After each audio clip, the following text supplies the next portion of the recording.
참으로 복되고 좋은 아침입니다. 오늘 저희는 어제에 이어서 여호수아서 9장 16절에서 27절에 있는 말씀을 함께 나누도록 하겠습니다. 오늘 본문을 함께 봉독합니다. 그들과 조약을 맺은 후 사흘이 지나서야 그들이 이웃에서 자기들 중에 거주하는 자들이라 함을 들으니라. 이스라엘 자손이 행군하여 셋째 날에 그들의 여러 성읍들에 이르렀으니 그들의 성읍들은 기브온과 그비라와 후에롯과 기럇 여아림이라. 그러나 회중 족장들이 이스라엘의 하나님 여호와로 그들에게 맹세했기 때문에 이스라엘 자손이 그들을 치지 못한지라. 그러므로 회중이 다 족장들을 원망하니 모든 족장이 온 회중에게 이르되 우리가 이스라엘의 하나님 여호와로 그들에게 맹세하였은즉 이제 그들을 건드리지 못하리라. 우리가 그들에게 맹세한 맹약으로 말미암아 진노가 우리에게 임할까 하노라 하니 이렇게 행하여 그들을 살리리라 하고 무리에게 이르되 그들을 살리라 하니 족장들이 그들에게 이른 대로 그들이 온 회중을 위하여 나무를 패며 물을 깃는 자가 되었더라. 여호수아가 그들을 불러다가 말하여 이르되 너희가 우리 가운데 거주하면서 어찌하여 심히 먼 곳에서 왔다고 하여 우리를 속였느냐.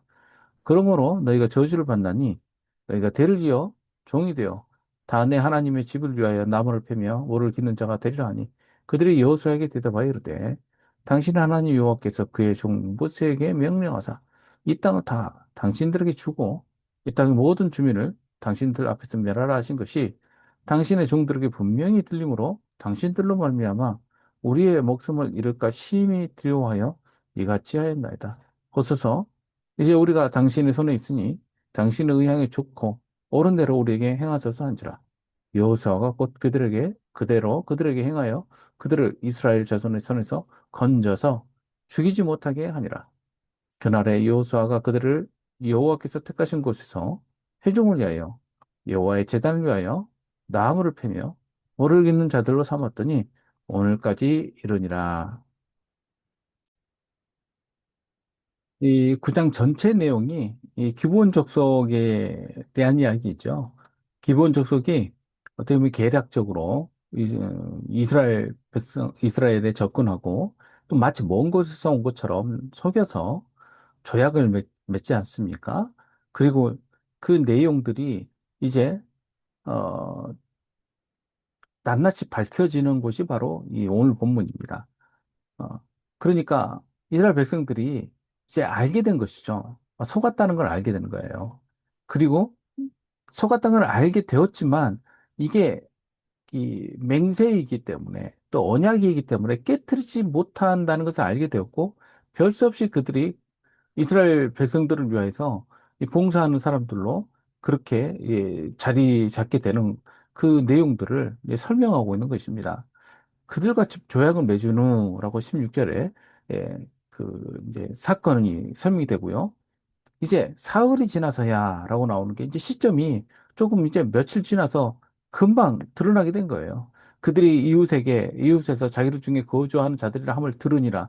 이걸 이제 알게 된 겁니다. 여기서 이시메오 듣는다라는 것이 계속 강조되고 있습니다. 여기서 보면은 아까 저희들이 오늘 읽었던 이 본문에서 16절에서도 들으니라라 나왔지만 17절에서도 이제 18절에서도 보면은 계속 이 불평과 함께 연결되어서 결국은 이 듣다라는 것이 반복되면서 1절, 3절, 9절, 16절 이게 반복되면서 결국은 이스라엘 백성들이 알게 되었고 이제 위기감이 생기고 뭐로 연결됩니까? 불평으로 또 연결돼요. 이것이요. 이 소식을 이제 알게 된 거예요. 그들이 가까이 거주한다는 것을 어떻게 강조하냐면 여기에 보면은 이웃 중에서라는 말, 이웃이라는 게 캐로빔이라는 단어인데 캐로브라는 게 가로브는 게 가까이 있는 이라는 뜻이거든요. 그리고 어, 우리들 중에 거주한다라고 했을 때 거기도 마찬가지로 이 캐로브라는 이 단어가 같이 쓰였어요. 가까이 있다는 단어가요. 그러니까는 이것이 이제 강조되고 있는 것이죠. 멀리서 온 것이 아니라는 것을 확인시켜주고 있는 것이죠. 이제 이제 드디어 이제 알게 된 것이에요. 이스라엘 자손이 행군하여 셋째 날에 그들의 여러 성읍들에 이르렀으니 그들의 성읍들은 기브온, 급이라, 부에롯, 기럇 여아림이라 나오나요? 길갈에서 이 기브온까지 거리가 대략 한 30km 정도가 좀, 안 됩니다. 그러면은 거기까지, 물론 오르막길이기 때문에 좀 힘들긴 하지만 아침 일찍 출발하면 오후에는 도착할 수 있는 곳입니다. 그러나 이제 행군을 한다 생각하니까 조금 더 시간이 걸렸겠죠. 그러면서 이 성읍에 도착을 했는데 이 지역이 그 나중에 이제 땅을 나누게 되었을 때 베냐민 지파에게 주어야 할 땅으로 결정될 지역이 바로 이 지역입니다. 이게 딱 중간입니다. 중간. 어떻게 보면 중간 노른자 땅이라고도 할 수 있겠네요. 가장 허리 부분이에요.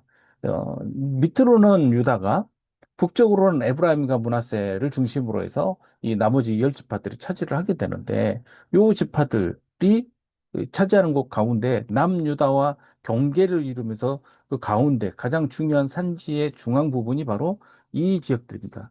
그러니 이 사람들이 어, 다 넘어온 것 아니에요. 이 사람들이 보니까 기브온, 급이라, 부에롯, 기란여름이에요. 그러니까 이 기브온 사람이라 하는 이 히윗 사람들의 거주지는 이 네 개 성읍이 주요 성읍이 연맹한 이 동맹체라는 걸 알 수가 있겠죠. 여기 있는 사람들이 이제 그 함께 전부 다 맹세한 거나 똑같잖아요. 계약한 거나 똑같잖아요. 여기서는 기브온 사람이라고 되어 있지만 앞에서 조약을 맺은 사람들이 결국 그들이 함께 그 연맹체 전체가 이 조약에 효과를 갖게 되는 거예요.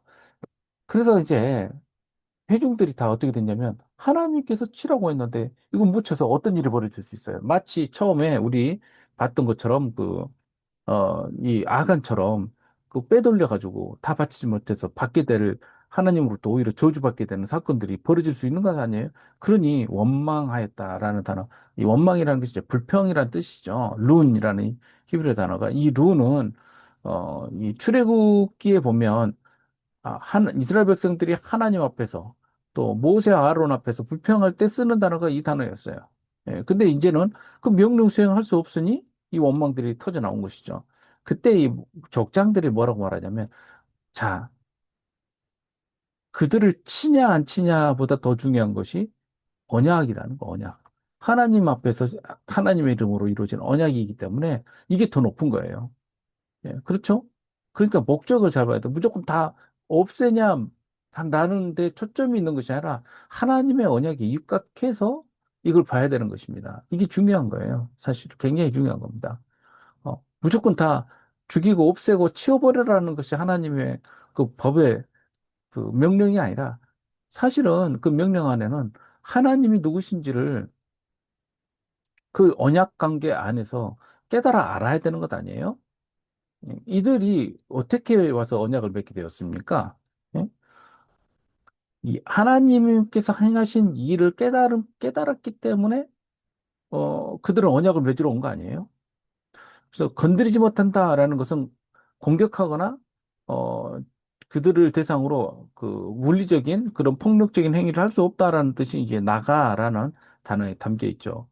맹세한 맹약이기 때문에 여기서 맹세하다 맹약이랑 똑같이 그 사바라는 그 단어 그 맹세하고 서약하다는 단어가 함께 들어 있습니다. 그래서 이것 때문에 오히려 다 바치지 못했다기보다 이 맹세를 깨뜨리는 것이 더 큰 진노를 일으킬 수 있다라는 거죠. 예. 이 언약 내용이 들려지긴 하니까 결국 어떻게 돼요? 살려야 되죠. 그럼 어떻게 해야 돼요? 그들에게 무슨 일을 맡기냐면 이제 당신들은 그러면 나무 패고 물기로 하면서 우리들 가운데 우리가 해야 될 가장 힘든 노역들을 해야 된다는 거예요. 이 이 산지가, 이스라엘 가나안 산지가 나무들이 제법 있는 것 같긴 하지만 그 나무들을 패고 그 산지로 오르면서 그것을 공급하고 또 물이 부족한 가운데 물을 길어 올리는 것은 쉬운 일이 아니죠. 이런 일들을 하라는 거예요, 이제는요. 그리고 여호수아 또한 그들에게 왜 우리를 속였냐라고 우리한테 가까이 있으면서 마치 멀리 있는 것처럼 우리를 이렇게 속였냐라고 이야기를 합니다. 기만하였다고 하는 것이죠. 그래서 너희들이 저주를 받을 것이다. 이 아라르라는 이 심한 저주의 내용이 뭐냐면 하나님의 집을 위해서 나무를 패며 물을 기는 자가 될 것이다라는 거예요.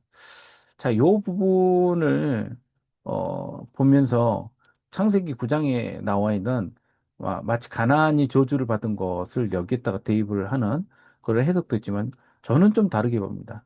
여기서는 이 저주가 다른 내용이 아니에요. 어떻게 보면 처음에 라합을 살려둔 것도 라합이 성별된 하나님의 것이 되었기 때문에 하나님께로 포함이 된 거예요.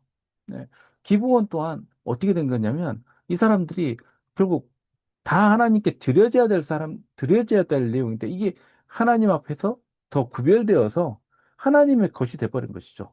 그러니까는 무슨 일을 시키냐면 다른 일을 시킨 게 아니에요. 하나님을 섬기는 제사를 드리는데 필요한 나무들, 그리고 거기에 쓰이는 물들을 공급하는 사람으로 쓰여지게 된 것입니다. 본래 이 일을 누가 해야 돼요? 레위 사람들이 해야 되죠. 그런데 이 일들을 이 사람들이 하게 되는 것입니다. 그러니까 이들도 어떻게 보면은 거룩하게 성별된 일들을 하게 된 것입니다. 그들이 여호수아에게 이렇게 말하죠. 당신의 하나님 여호와께서 종 모세에게 명령하사 이 땅을 다 당신들에게 주고 모든 주민을 다 멸하라 하신 것이 우리에게 들렸기 때문에 우리가 이같이 하였다라고 분명하게 이야기하지 않습니까? 이들은 이스라엘 백성들보다 훨씬 더 하나님의 말씀에 민감하게 반응을 했어요. 그러하였기 때문에 그들이 저주를 받았다라는 표현들이 어떻게 보면 역설적으로 하나님의 것으로 거룩하게 성별되는 모습으로 그렇게 이루어지게 되는 것이죠. 그들은 요 하나님의 명령과 성취에 대해서 훨씬 더 나은 그 깨달음을 가지고 행동한 것이죠. 보소서 이제 우리가 당신의 손에 있으니 당신의 의향에 좋고 옳은 대로 우리에게 행하소서. 여기서 이 좋고 옳다라는 것은 히브리어로 야샤르라는 것인데 바르다라는 뜻이죠. 무엇으로 바르다는 뜻입니까? 하나님 앞에서 바르다는 거예요. 이 바르다라는 야샤르가 히브리어로 쓰일 때 몇 가지 용법이 있는데 하나는 올바른 행위를 말할 때 이야기를 하고요. 또 다른 사람이 아주 올바른 사람이다. 그 사람에 대한 품성과 그 도덕성을 표현할 때 쓰이기도 하고요.